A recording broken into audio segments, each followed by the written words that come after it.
Down the Barrel starts now. Good evening, Swally Sweet here with the CUSF podcast and videocast Down the Barrel. With me as usual is Dave the President. Got Michael Stone. And joining us today is Nicolas Johnson from TheGunBlog.ca. I'm sure most of our viewers and listeners are familiar. I know I've referenced your site several times. Thank you. Very, very informative. Very informative. Sorry for being a little bit late today with the broadcast, but it is what it is. So let's hand this over to Dave. If you want to start with sponsors, including our new big one. Yeah, big new sponsor coming on board. So really happy to have Savage Arms working with us there. Produce a variety of rimfire rifles, Stevens shotguns, centerfire rifles. So yeah, be sure to check them out. They're supporting sport shooting in Canada. Got Cabela's, of course. Make sure you round out when you shop at Cabela. Support the Outdoors Fund. It goes directly to supporting organizations such as the CUSF. Got Beretta there. Obviously, big sponsor. Really happy to have them on board. Awesome pistols and shotguns. And Vortex.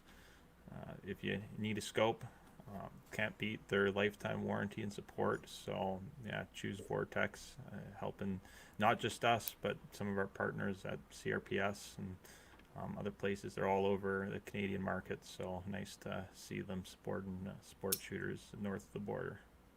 Veteran owned and operated as well, I believe. Yeah, veteran owned, so good fellas.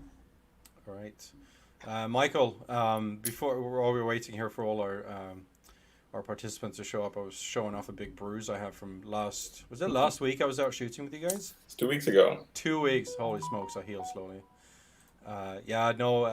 Michael, formerly of UBC, now with BCIT, has been hosting quite a lot of shotgun events lately. So another busy one this weekend, I understand.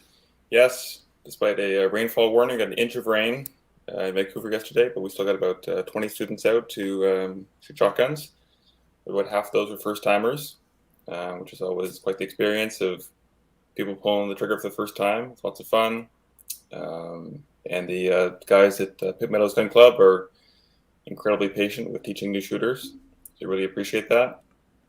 And then the CUSF has their new rimfire, trap, and skeet fall leagues open. So you can sign up now. And grand prize is a Stevens 555 over under shotgun. I don't think it goes to the winner. I think anybody who signs up is entered to win. So even if you're not a top shot, you can still win a pretty nice gun. Nice. And how much do they go for usually? Like $700-800, something like that. Yeah. It's not bad. Was there a lot of returned shooters from the 2 weekends ago to last weekend? Yeah, we kind of have a core group of executives between UBC and BCIT that come out and run the events. We do need, we try and have 2 trap bunkers going at the same time. So we need 10 shotguns, and we need, at least half a dozen guys who have pals who can supervise people.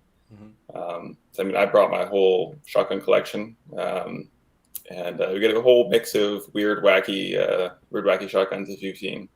Mm-hmm. We had one guy bring out a bolt action shotgun. It's like a what? Bolt action shotgun. It's like a slug gun. What kind of gun? Really old, like Sears brand, something like.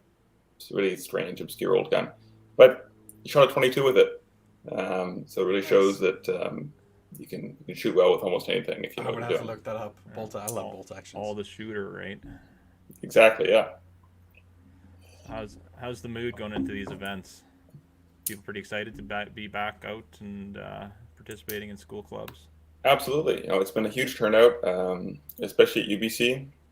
We've had probably record turnout for our first 2 events. Compared to anything we've seen. Obviously last year was a throwaway. But even years before then, when we were on campus more often, I think there's just been such a drought of real in-person events where people can get out that people are just really excited to be back on the range. So, Nicolas, I was looking at on your website there, the Gun Blog. I think you have a picture of your dad up there. You started shooting 40 years ago, so you started at a pretty young age as well. Yeah, yes. The answer is yes. He started taking me to the range when I was a kid. I'm guessing it was 8 or 9, and bought me my first rifle for Christmas when I was 11. A Kui 22, Yep. bolt action. Yeah. Classic Classic. Canadian. Yeah. I mean, I think everybody my generation and older has one of those. Absolutely. Yeah. What do you shoot currently? These days, I'm into AR-15s, handguns, shotguns. More the tactical defensive stuff is my main interest. Nice. A little bit more adrenaline. Well, yeah, and that just happens to be where my interest lies. But so I don't have these fancy, expensive, competitive guns. That's not a domain that I know anything about. Yeah, it's insane what the prices can go into. I keep referencing Kelly Lynn's $400 trigger on one of her 22 rifles. I've had her on a couple of times. She's with the CUSF ladies, and she helps out with the CCFR, and she's a very, very busy girl. She does the Project Maple Seed, and she holds Slamfire Radio as well. And I had her on one of our first episodes, and her competition rifle, the trigger is worth more than what I paid for my rifle. Yeah, whole different ball game, or a whole different game. Yeah. I'm as recreational as it gets. Yeah. Dave, you got a different. Are you at work right now? You got a different background. Yeah. At the warehouse. How's business? Yeah, no complaints. Yeah. Well, had our busiest month so far, just with hunting season and whatnot. So. Awesome. And what's happening on your face there, Dave? Oh yeah. A little bit of this on the front, a little bit of that. On the Yeah. A little head start on Movember. Strictly for the viewers. I got a little bit bored here waiting, so I pulled up this picture off the internet. Dave, if you can turn your head to your left slightly. Other left. Like turn it like this much. So it's not quite profile. Look at me, about that much. Oh, that's it. It's you. What a guy. Triplets. Sorry, I didn't want to poke the bear too much on that, but I thought that was too funny. So you need to explain. Do you need to explain that for the listeners, the people who are listening? There's a very famous / infamous conspiracy online about Justin Trudeau being Fidel's love child, and I think if you line up Fidel, Trudeau, and Dave's current mustache, Seamless. It's identical. Yeah. So the plot thickens. Yeah, I know, right? So moving on. Nicolas, you run TheGunBlog.ca. What is that? Why did you start it? The Gun Blog is a website. It's my personal blog, and it's a website that seeks to present an aspect of shooting in Canada that I think is missing from what I saw in the media. And I started it because I felt that there was my experience of shooting that had when I read articles in the media, the big media, big news media, they present guns and gun owners and gun ownership in a way that I just did not recognize, right? It's all about crime and violence. And that's not my experience. So I wanted to bring my experience to the debate, which was about all the other reasons we own guns, whether it's protection or competition or hobby or recreation or investing or art or all the million and one other reasons that we own guns. I wanted to bring that, and that's what it is. Lately, it's gotten quite political for the past couple of years, but that it didn't start that way. It wasn't always that way. But I want to celebrate responsible gun ownership. That's really what it is. What I really like is it seems to be very nitty-gritty, bare bones, just the facts. Very, very little opinion, very little spin. Just this is what it is. Yeah. I really like your the facts and stats page. 2.2 million, this is what it is. 4 million, this is what it is. 13% men, 13% women. Thank you. That's actually the most popular page on the website. That gets hits every single day from media, public, politicians, PAL holders, like anybody. That is the most day in, day out, the most popular page on the website. Canada Gun Facts and Stats. I was on one of our Canadian University Shooting Federation, our Facebook, not group, but page, when I was setting up the link for all of this. And the previous post that popped up was one from, I think, late 2020. And it was stats about the hockey players and the golf players. And I'm like, I just read that. And then at the bottom of it, Dave there's got a source, TheGunBlog.ca. Yeah, amazing. Yeah, and there's also Canada's Gun Store, for example, who is doing a marketing campaign, and they've have a lot of very fun approach, and they've sourced a lot of their stuff from that page, and other people as well. There's memes.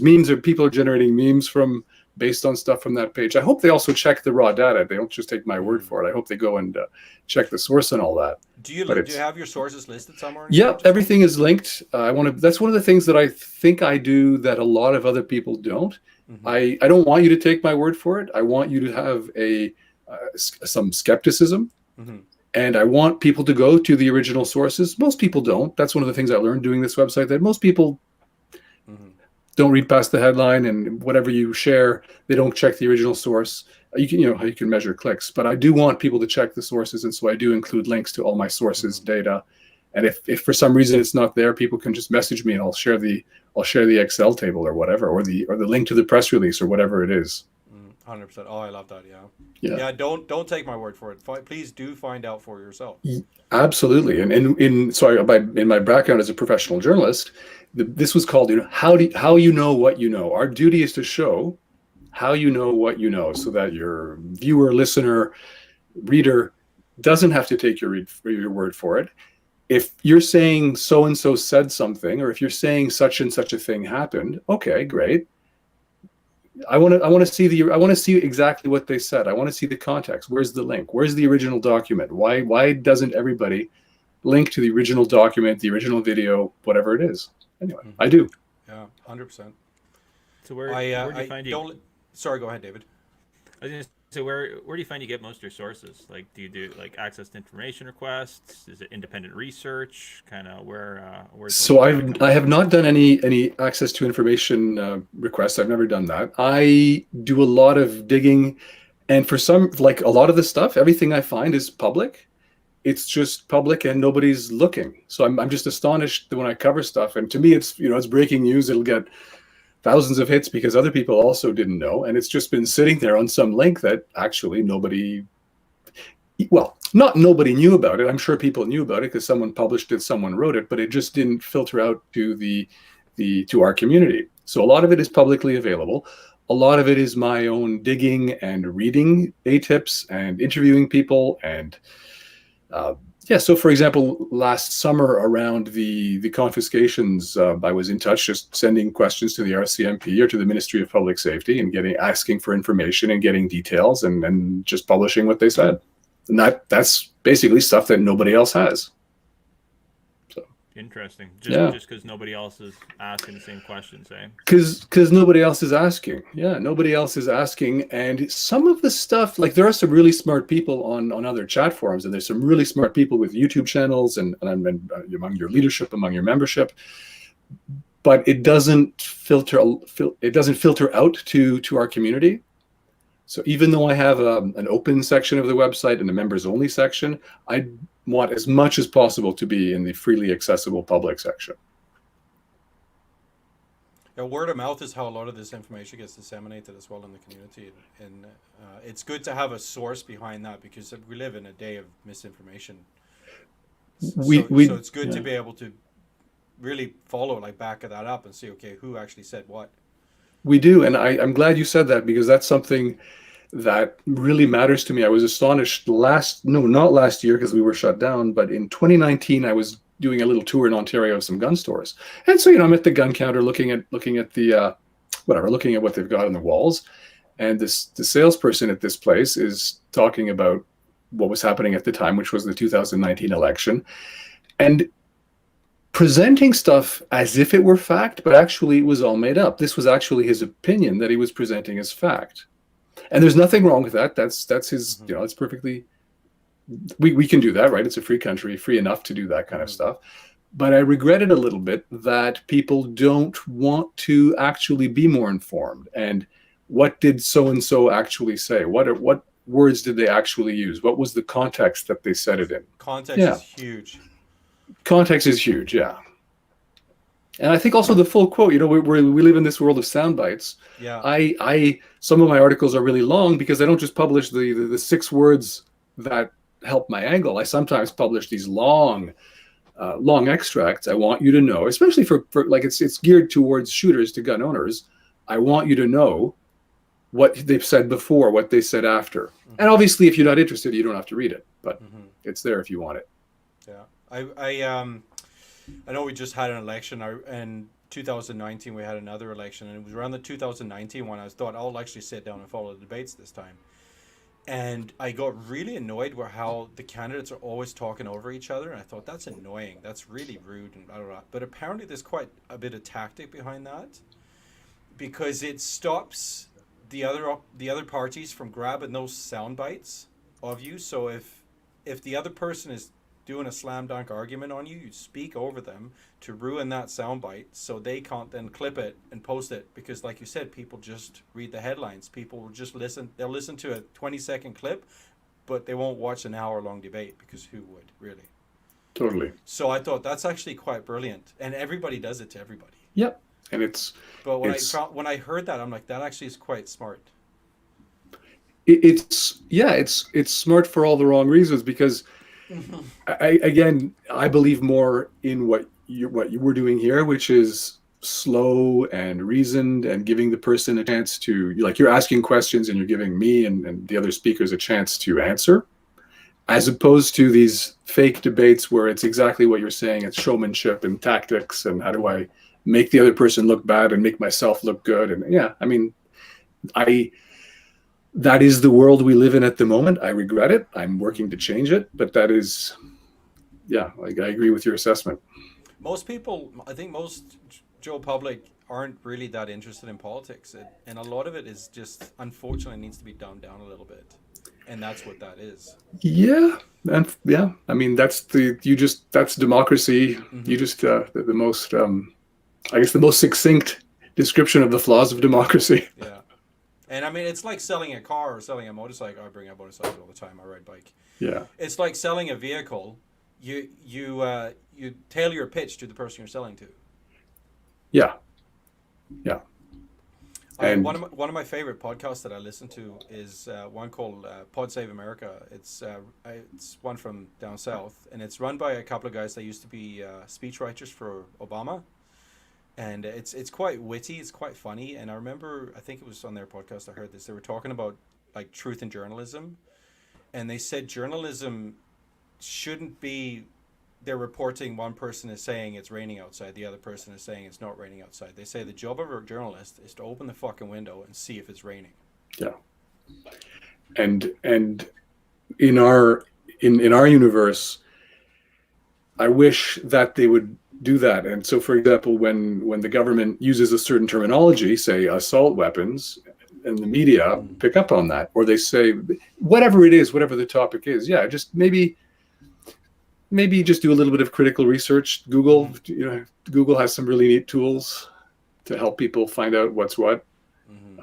But it's, as a journalist, though, I can sympathize, because I worked for over a decade at Bloomberg and a stint at the Globe and Mail, and I acted in good faith. Like there doesn't necessarily have to be malice behind the journalist profession. There are a lot of people who have a bias and an open bias against what we do. There are a lot who just don't have the information, so they're acting in good faith. And so we have to keep in mind, when we're talking to people, if they use a certain phrase or they report things a certain way, they may actually be wanting to get facts and factual. It may not be wanting to may not be deliberately biased. A lot of them are, but not always. So circling back to finding facts, and that's what I really like about your page, TheGunBlog.ca, is that fact sheet. It's like I said, it's just the bare bones. These are some of the stats that we have here in Canada. It's very easy to read.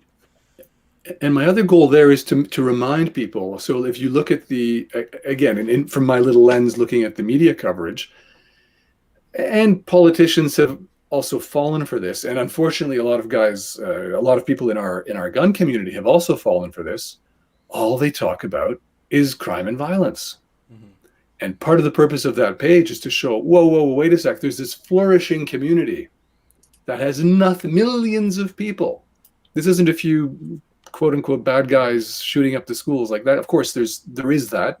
And bad news sells. Absolutely. But there's also this huge flourishing community of millions of people using these families and youngsters and people of all ages and all political persuasions and all abilities and all races and all genders and all. It's the most inclusive thing possible. Mm-hmm. And that side seems, that angle, that aspect, that there's millions of people doing this stuff, seems to be missing from what I see in a lot of the media coverage. And media, I don't just mean news media, I mean generally. Yeah. Anything you see on the internet, it's hard to find, especially in Canada. I find it difficult to find that aspect of it expressed anywhere. I think that the three, oh shit, punched my mic there. I think the three biggest areas in the gun community that are growing right now are female shooters, Yeah. LGBTQ shooters, and Really? left wing. I mean, more so down in the States, I've noticed, but it's broadening. And one of the reasons I decided to get involved in the gun community is I want to help take politics out of it. I proudly announce that I'm a left wing gun owner. I vote NDP Good. all the time, right? Great. And I've got some left-wing friends that shoot as well. I mean, it's not, I don't know if it's as common or if people just aren't as vocal about it, but Canada, I think, is a very liberally conservative or conservatively liberal country, and most people are happy staying just down the middle of the road. And 2.2 million of us are just under now. It'd be interesting to see what that split is politically, left to right, because I don't think it's as heavy on one side as a lot of people think. I think that's really important. That I was probably guilty of this as well. I lean right, Mm-hmm. and like I'm libertarian, conservative for a lot of things, extremely permissive, and some of my coverage acted as if that was the norm. Mm-hmm. And what I've seen elsewhere, in there was a chat on Reddit who influenced me a lot. This would have been a couple of years ago, but yeah, essentially, the left-leaning gun owners feel silenced by the right-wing gun owners, because it's really hard to say you're a gun owner and say vote for certain political parties on the left. Mm-hmm. Like, their platforms are objectively I think anti-gun. I think we've swung so far into guns being politics that I think it's Yeah. going to start swinging the other way now.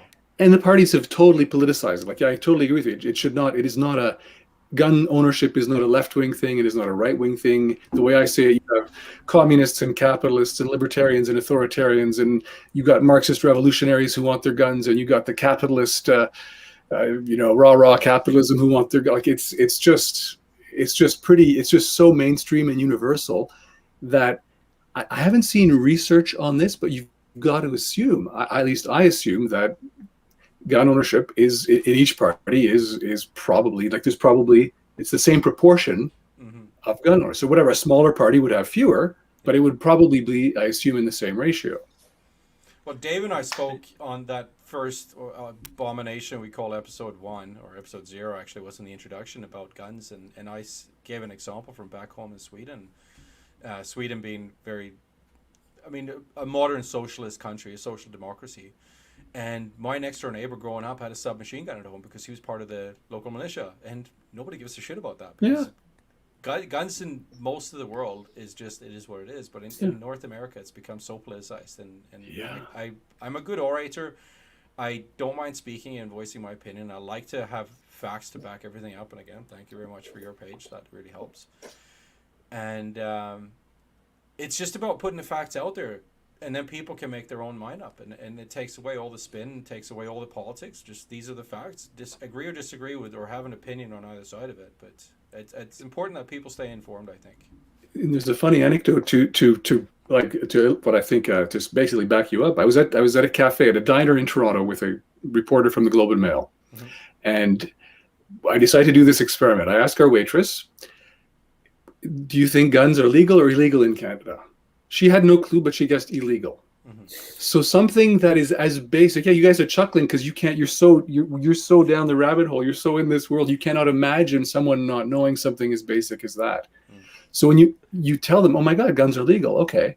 And then you tell them, well, actually, not only are they legal, but there's 2.2 million people who have a government gun license and a whole bunch of others who don't. They're like, oh, like the brains can't get around this, because all they hear about on the news and on TV and in the movies is these well, you know what happens next, right? That they can't imagine that these things are legal and that millions of people have a government license to have them. It's just beyond anything they can imagine. Just like you can't imagine someone in Canada actually believes guns are illegal. Like, Yeah, that's Yeah. interesting. I mean, I think of an example.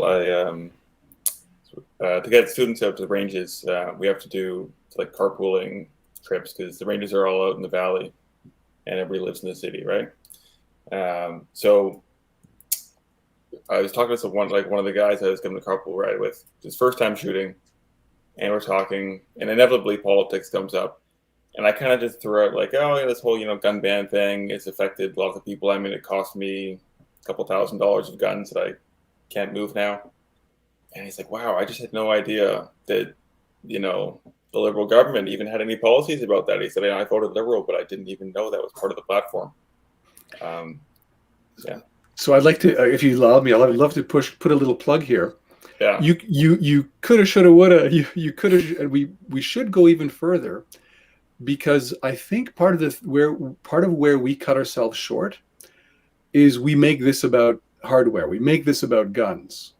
Yeah. And if you said, I risk going to jail if I do today what I did, April 30th, before the confiscation order, like, I don't call it a ban, I call it a criminalization order. You go to jail if you take your guns to the range.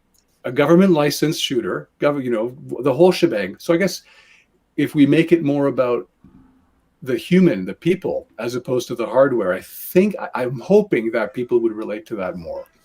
Good point. Absolutely. I think some of it too is like there's a lot of people very polarized in the gun community, like weapons back, blah blah blah, right? And it's like rather than taking that approach, it's like, hey, how can we all look to solve violence, right? Here, us gun owners want the gangs off the streets, fucking guns out of the wrong people's hands, just as much, or I'd say even more, because it directly affects us when there's all this negative press about guns, right?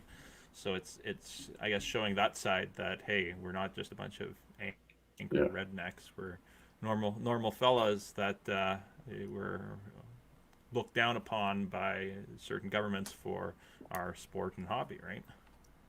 And I'm going to play with that for a sec, because yes, absolutely, and we need to be clear about that.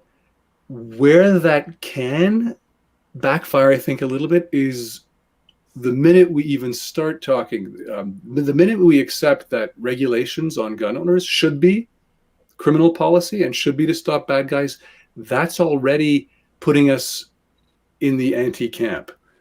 Because what other tool do we do that with? Cars can be misused to hurt people. Baseball bats can be misused to hurt people. Knives can be misused to hurt people. What else? I'm looking around the room here. My gosh, your smartphone could be misused. If you're using your smartphone while you're driving a car, you can hurt people. Happens every day. None of those are in the criminal code. Why is our thing in the criminal code? Why do we? So I wonder what would happen. And I do that for the purpose of the website. Why is private firearm ownership in the criminal code? Why? Yeah, I mean, it's striking the balance is so hard. I mean, I think, at least personally, I feel like there's a sweet spot in terms of regulation. I think the U.S., personally speaking, is not enough. I think there should be some sort of licensing system. I think that's a good thing to try and keep criminals out of firearm ownership. But once you have a license, you should be able to buy kind of what you want. I mean, there's no sense in saying this is okay and this isn't, when they both have, it's all the same, really. And then to say, not only do you take, you did your side of the bargain, you went, you paid the license, and you got a card, and you get a background check and a screening and the whole shebang, and we're still going to put you in jail if you use them. Yeah, I know. I mean, I think the issue here is, I think almost anybody listening to this podcast right now agrees with us entirely. We're preaching to the choir, totally. Yeah.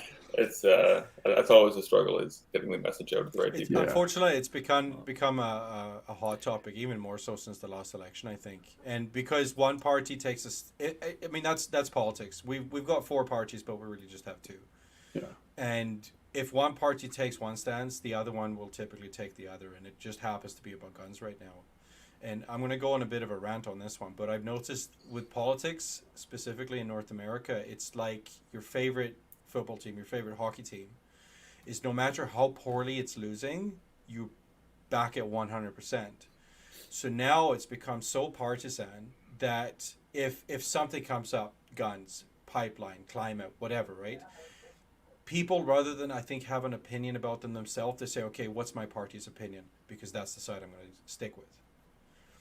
And then that they default to what, I don't know if I made that clear. They default to what is my opinion supposed to be as a blank, whatever party you belong to. I like doing the CBC Vulture Compass ahead of elections, even if it's election somewhere, even if it's the one down in the States or anywhere else in Canada. I like to see where I'm at. So for this one here, I did the Vulture Compass, and I landed exactly in the middle. If we're using the square in my window, I was exactly in the middle, just a tick up from middle on the left, right, up, down axis. Left, right politics, up, down authoritarian, libertarian. Because I'm very much left on some things, very much right on some things. And NDP is like way the fuck up here. But I and that's where I vote, but I still landed right smack in the middle because some of the things I believe in are very much pulling me to the right, and some are very much pulling me to the left. And I'm happy about that. I support NDP for very specific reasons, but as far as what I believe in, it pulls me in all kinds of directions. Yeah. I also think that's also, like, we're having this discussion, which is getting, without being necessarily partisan, we're talking about political issues. But what the CUSF is, what I love, one of the things I love about CUSF is you've managed to avoid all this. You're celebrating sportsmanship, right? You're celebrating sportsmanship. You've avoided this whole debate, and you're bringing. That's why I think it's magical, and why I want to support it, because you're bringing all. Making we're uniting everybody. Yeah, any exactly, so to speak. And exactly. I mean, this is easily the most political episode we've done, and I think that was the first time in about 20 minutes somebody said CUSF. Yeah, well, I'm very proud. But seriously, you guys are doing this, talking about the sport and the community and the student and the sportsmanship and the camaraderie and the excellence and all the stuff that we talk about when we're not talking about politics. What does it say? Oh, it's a CSF shirt. Yeah, Canadian University Shooting Federation. Yeah. I mean, I'll just throw in, like, I think when we bring students out to gun ranges, and like, this is an example from just last weekend. So we asked Pitt Meadows Gun Club to give us 2 trap bunkers, just exclusive access for about 5 hours. And they said, no problem. Students, first-time shooters, yours. But he said in the summer, they had a corporate event come in. Those same 2 bunkers would have gone for like $1,500 for the day. That's how much they rent them out for. And for free for students. And it's not just because they want to get students out shooting. It's because they know that if students go shooting, they put 2 and 2 together about guns. And they don't need to be told later on, what to think. They can figure it out for themselves. That's what I try and do at UBC. I don't tell people vote this way, vote that way. I think if you shoot guns, you realize how these things are. It's not scary. You realize yourself. You don't need to be told. And it's because we know the best. The best thing we can do to sell this sport is to get people shooting, hitting the target, and putting a smile on their face. Yes. Oh, and it works every time because it's so much fucking fun. Yeah. It's mind blowing. It really does. And I mean, get some videos of everybody I've taken shooting for the first time. Yeah, it's that whoa. It's like, it's fun. It is fun. Nobody walks away with a big frown on their face after a long day at the range. Right. If we're doing our jobs right, they're asking how to get a license and how to get a gun. Yeah, exactly. Absolutely. So I thought we'll start circling back to the CUSF here. So I got one of my notes here, the CUSF High Calibre Foundation. Yeah. This is news to me. What is that? So the CUSF High Calibre Foundation was formed as a sister organization for the Canadian University Shooting Federation after we received our charitable status. So becoming a registered Canadian Amateur Athletic Association kind of puts us in a different bracket where we're not allowed to do some of the activities such as conservation, scholarships, just anything that's not actually directly related to sports shooting. Didn't fall under our new charitable mandate. So in order to facilitate some of these other experiences that may be relevant to our members, we created a spin-off organization called the CUSF High Calibre Foundation. And yeah, actually, that's part of the reason why Nicolas is here. He's on the founding board of directors. And yeah, after working with Nicolas for we've kind of chatted back and forth for the last maybe 2 years or so. Met up a couple times in Toronto, and we had both kind of the same shared vision of what we were talking about, right? Bringing that positivity to sports shooting and getting a different brand of media. So if somebody searches up guns in Canada and they look at the news, it's not all necessarily just bad news. We got some positivity in there. So that's one of the 3 foundations. So starting this ambassador program to not just reach our members, but to reach the larger public and show the larger public, oh, hey, this is a legitimate sport. Look, these guys, they're having tons of fun, guys and gals. So yeah, so beyond the ambassador like pillar, there's 3 pillars. So the ambassador, we got the conservation program, so we've partnered with Ducks Unlimited Canada as well as the Ontario Federation of Anglers and Hunters, and we're just aiming to do the same thing with sports shooting that we can in the world of outdoors. So specifically hunting is a good match, considering our membership is usually pretty interested in sports shooting. So we're working with them to provide some opportunities for mentored hunts. So kind of can be a bit intimidating going out hunting for your first time. So we will have some outfitters to show them the ropes, and all kind of funded and allowing students to do this on a reasonable budget within their means. And then yeah, lastly is just the scholarship side of things. So what better to be recognized for whether it's your volunteer time, like Michael himself has tirelessly ran the UBC club for years, right?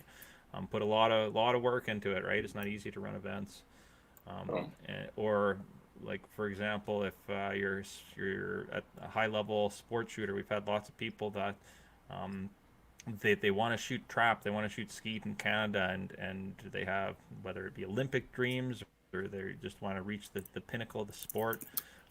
These shooters end up going down to the States because we just don't have the support in terms of scholarships and the league and stuff like that here in Canada. So yeah, adding that scholarship factor is again just making it a legitimate sport, right? That you can get some of your tuition covered for whether it's being active in the leadership or shooting at that high level. So yeah, it's kind of a 5-minute overview, but it's yeah, I guess Nicolas, what do you have to say? I guess how do you feel about starting the foundation here? Yeah, every time I hear you talk about either Canadian University Shooting Federation or the High Calibre Foundation, I just get excited because you I don't know if you wrote the script or someone else wrote the script, but for the stuff that matters to me, like it's simple, it's straightforward, it's important, it's effective, it's getting results. Like when you started CUSF 2017. Yes, sir. Eight. Okay. When in my view, this is my opinion, CUSF is changing the debate in Canada. It's shifting. You created something that did not exist before.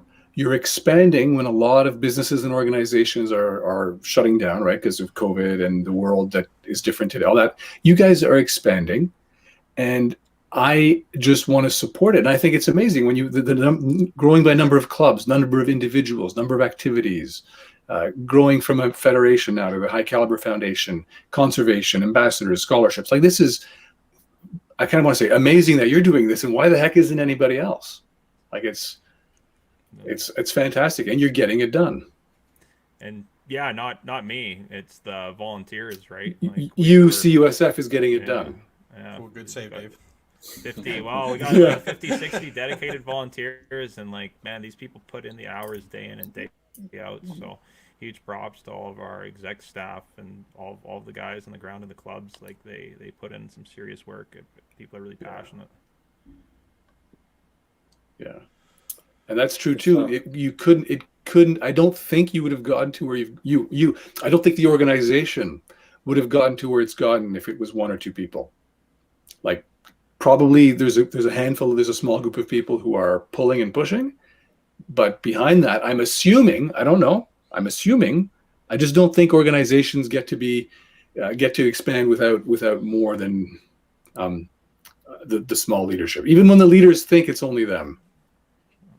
But maybe I'm wrong. Makes the dream Yeah, I mean it's gone exponential, especially in the last couple of years. I remember starting out with Dave. When there was, I don't know, just like 3 or 4 clubs. It was tiny. We had no money. We had just a small handful of people. The idea of signing like Cabela's or Savage as a sponsor was just like unimaginable.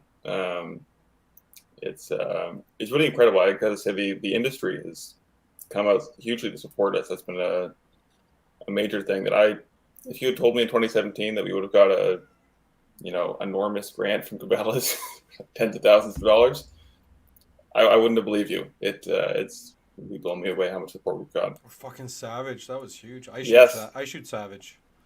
Yeah, I mean a Canadian company too. It's so awesome. Yeah, it's what's that saying? It takes whatever blah blah blah to make a village. Yes. I don't know that saying. But yeah, I know teamwork makes the dream work. Yeah, no doubt, right? That's all you need.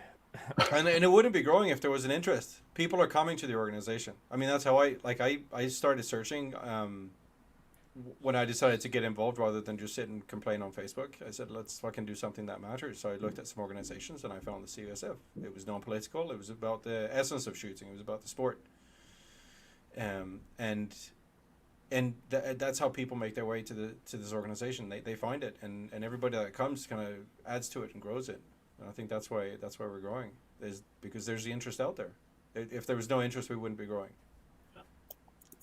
Yeah. Oh, and it's huge. Like, I mean, from talking to Michael there right earlier with the students at UBC having all the interest, like even across the country at Carleton there, I know they had to close off the waiting list for the PALs because they had like 100-something people signed up, and we're like, we can only put through like 40 or 50 a month, so we gotta close this off until we start running some of these guys through. So, and this was just in the summer before even like advertising during the school year. So it's definitely huge interest for students getting their firearms license these days.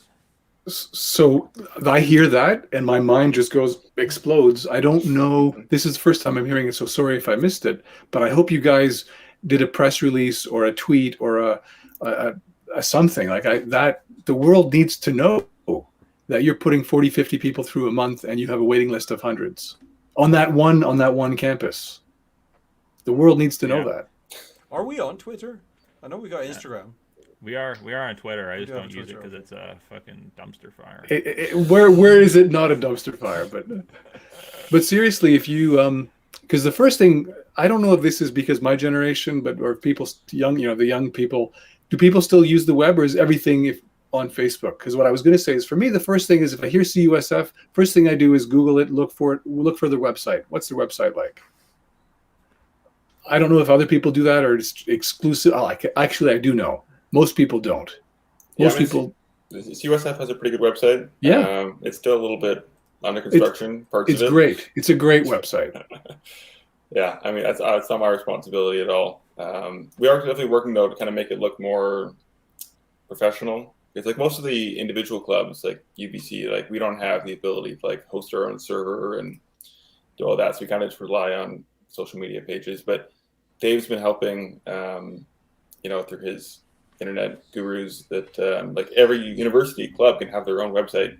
and really appear as this very official organization that's backed by the university and has funding and all that, which is huge, especially reaching out to get sponsorships from like local gun stores, that kind of thing.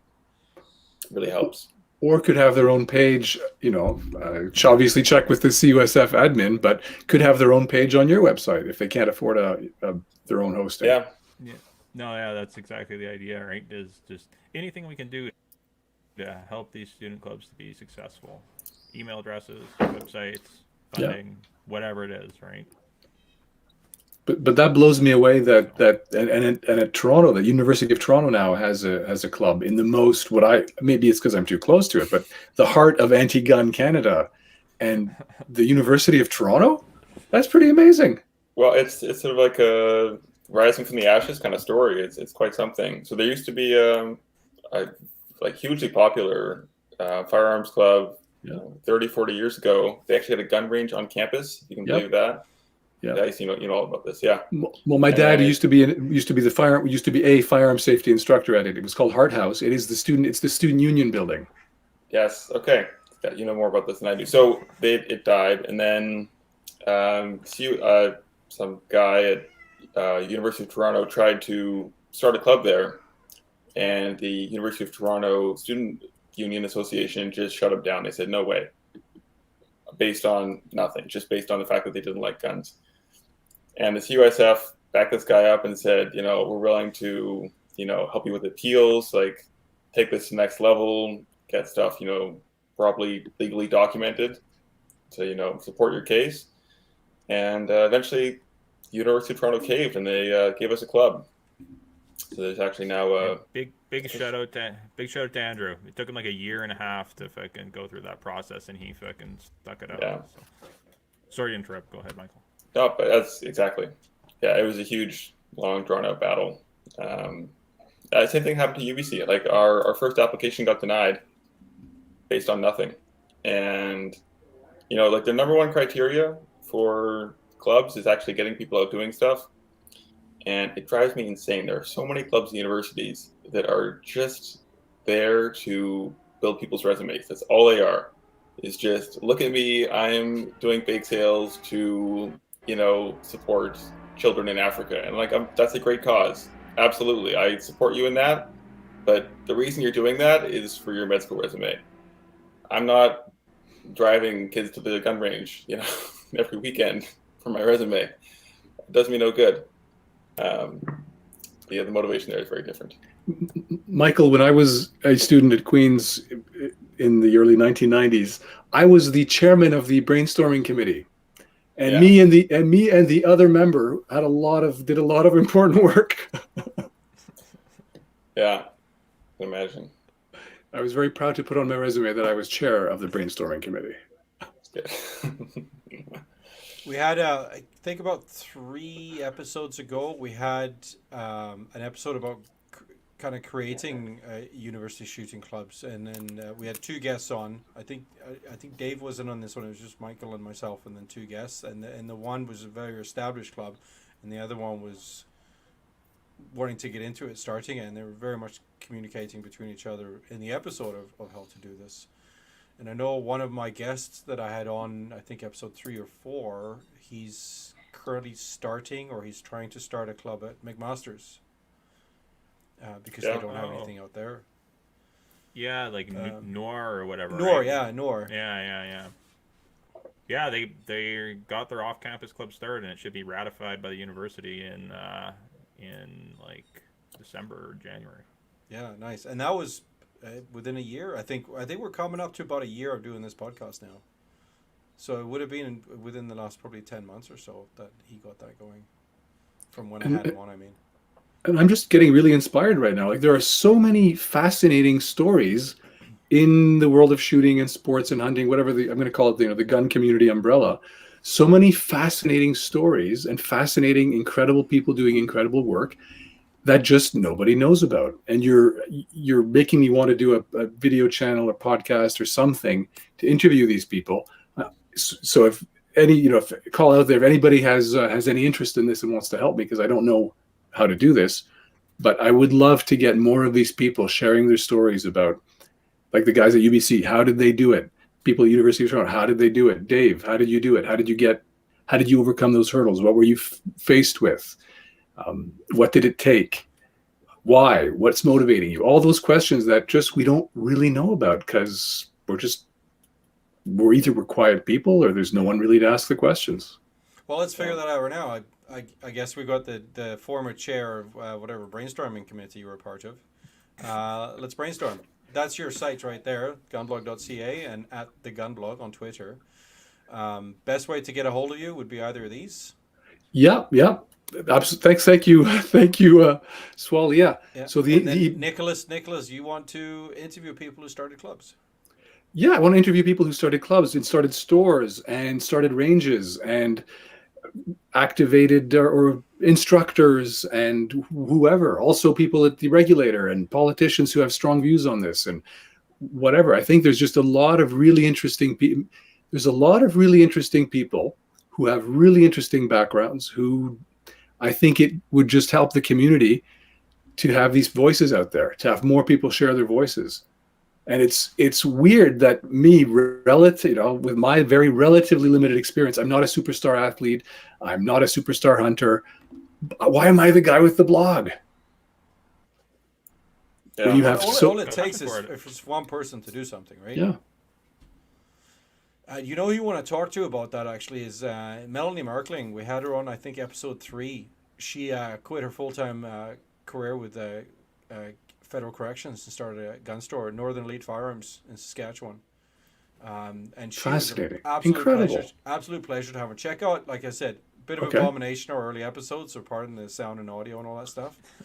We're still getting our fucking water wings on that one. But she was so passionate. She loves guns. She's so into this, and she has a store and a range in Saskatchewan. What an incredible individual! Like, wow. But I'll actually Facebook her after this and get her to get in touch with you. There's definitely something we could do through the foundation too of I don't know, some sort of stories of all of the club's kind of foundings and things like that. We can definitely talk off air of kind of between me, you, Cody, whoever there, right? Get some sort of series going. It can be also really like what was just possible. So since we're brainstorming to do riffing, wow. Even on let's pretend each club had a little page on the CUSF website, some little factoid or interesting anecdote or how you got started. Like it can be one line to start. It can be very, very simple. Absolutely. Yeah, absolutely. Yeah, it's a good idea. It snowballs too, right? It's like once you inspire one person, if they inspire like 3 others, then there you go. You got the start of a club. Yeah, and my story's better than your story. I had tougher obstacles than you had, and yeah. Well, tell us about it. My university actually wanted me to be there. Is that true in your case? Yeah. Oh, Carleton's been nothing but supportive.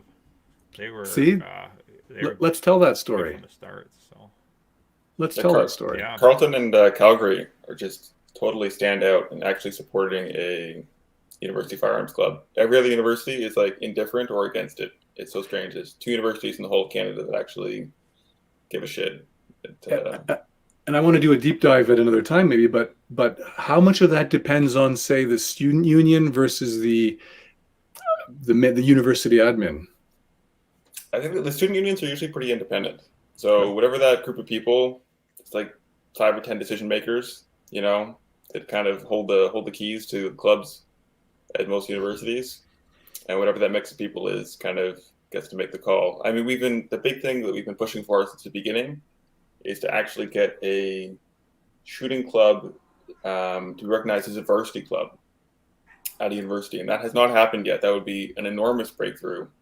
Varsity clubs, think about it's like football, soccer, tennis, like actual, I'm not saying they're like real sports that shooting isn't, but I'm saying they're more mainstream sports and they get, recognized and they get consistent stream of like thousands of dollars a year and they can, recruit athletes. They can, expect to get the same kind of budget every year instead of us like scrapping and begging for like a couple $100 a year and like a little grant.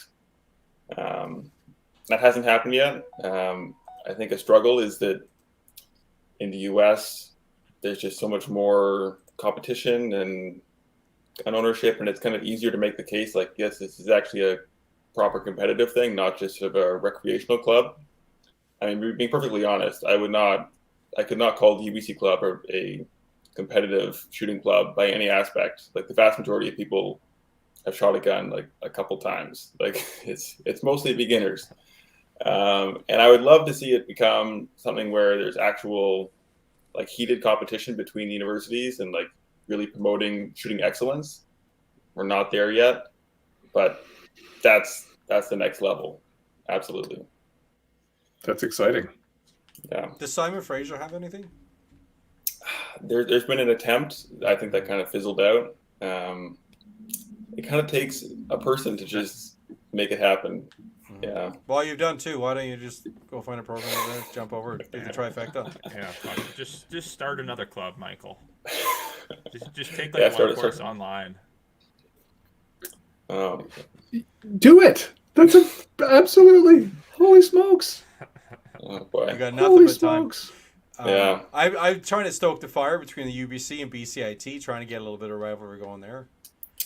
Yeah. Unfortunately, I think another challenge, perhaps, is again, this is not to like slight BCIT or SFU too much, but it's the honest truth. Is that UBC it's a real campus. It's a place that has like real energy and like people like to. Oh, shots fired. And they give a real degree. Okay, I'm not okay. Nothing against SFU or BCIT education. It is just as quality. But I'm just saying, in terms of people wanting to spend time on campus at UBC, students are willing to stick around in the evenings to go to a talk about guns or to take a course or to like hang out and do stuff. At SFU and BCIT, as soon as your class ends, back into the parking car, you're out of there. There's no hanging around. No, student culture is weak, and that's a real inhibitor. Like if there's Out of UBC, a lot of students live quite close by, though, right? They've got student housing. I mean, yeah, there's like 10,000 students living Fuck on off, campus, that something many. like that. Yeah, maybe it's not quite that many, but it's like several thousand. I mean, like the new Orchard building, it's 1,000 people right there. They just built that like a couple of years ago. It's several thousand people right on campus, and then the fact that like so much of the commuting people lives in nearby places, people will hang around. I think that is kind of what sets apart success of clubs at different universities is whether the students actually feel like there's a real campus culture. Well, I think if they live on site, they'll have more of a community feel to it. This is home versus this is work. Mm-hmm. We'll have to have Jason back on and see his rebuttal. Yeah. I'd love to hear that. So I'm loving this because it introduces all sorts of issues that I just never would have thought of, and I got like kind of politics and policy, as opposed to holy smokes, an aspect of developing gun ownership that I never would have thought of until hearing this. Yeah, it's amazing. And So many stories. We're pushing shotguns are a bit expensive, but shotgunning and the 22 very much in the student budget as well.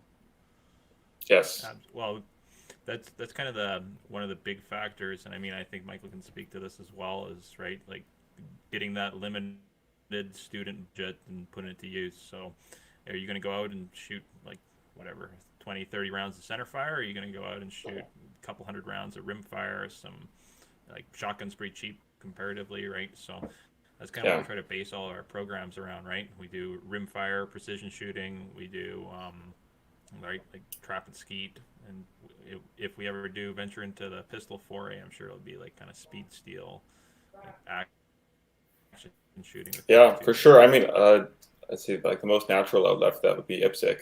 And we've been talking for years trying to get like an actual IPSC team at UBC, get a few guys that can squad together and have matching shirts and pretend like there's UBC IPSC team, which is kind of a dream. It hasn't happened yet. I think there are currently either 2 or 3 UBC students in a campus of like 30,000 people that have a black badge. So it's a struggle. But I feel like Steel Challenge would be a good one, right? Because it's the same. Steel Challenge, yeah. It's the a lot of same ammo, course though. of fire. It's the same course of fire, though, and if it's 22, Yeah. then you're. If it's good 22, to go, yeah. right? 'Cause you can do, Absolutely. yeah, the like race pistol shit, right? Yeah, we've looked at that. I think it's a little more barrier to entry. But I feel like Speedster, you kind of have to have your own pistol. It's a little bit hard to share pistols between people, at least just the ones that I've been to. But, Yeah. I mean, it's only one shooter at a time on stage. I guess so. You need a whole pile of mags. I guess you need like 30 mags. Yeah. It's like 5 mags. Yeah, I'm just saying like at least the Speedster matches here, they just burn through shooters. Like there's no time to be pumping mags between people. Yeah. Oh, gotcha. But yeah, it's a good idea for sure. When's your next event, Michael? Don't have a pin yet. We've run 2 in a month is Capacity? It is capacity. I'm kind of burnt out, honestly. It's I kind of man the UBC.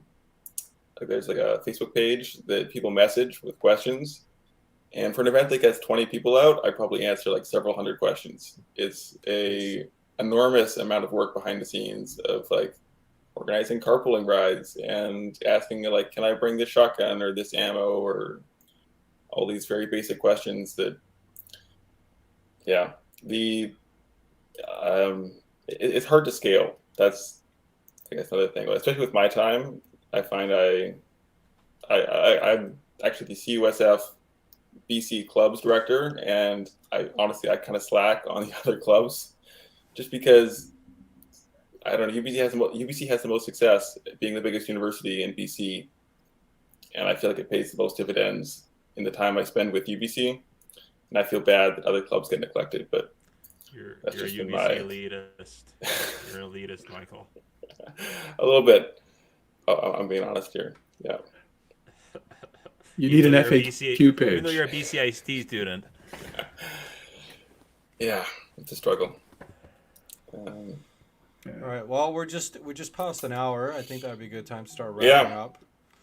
I know I have to go eat. I was at the gym very early this morning, and I'm feeling it. All right. Thank you again for Nicolas Johnson, TheGunBlog.ca, and at TheGunBlog on Twitter. Any final words from you, Nicolas? Just thank you very much for having invited me, and again, just bravo and for what you guys are doing and how happy I am to support it. Yeah, and if you'd like to feature students as part of your website or have like an interview or something, like we can totally hook you up with the right people. So, Amazing. I'm really happy to be part of this. Yeah. Cool. Thank you again, Michael Stone, for all the hard work you do, both in front of the camera, so to speak, and behind it with the shooting. We met for the first time 2 weeks ago, actually in real life, when I was out there visiting. I shot a mighty. What the hell did I get? Like a fucking 6 out of 25 or something.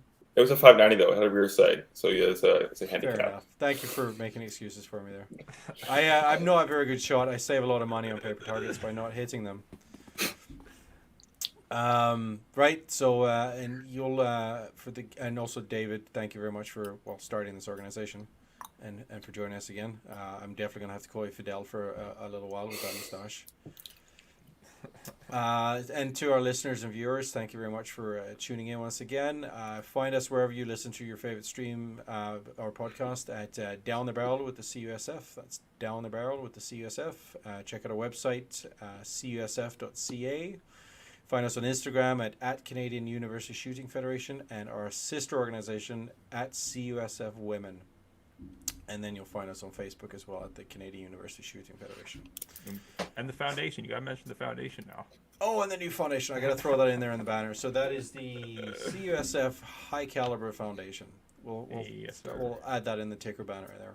Beautiful. That's it from me, Swally Swede. And on behalf of myself and the rest of the CUSF Down the Barrel team, thank you very much for our listeners and viewers. And we'll see you in 2 weeks. See you guys. Bye. See ya. Have a good night, everybody.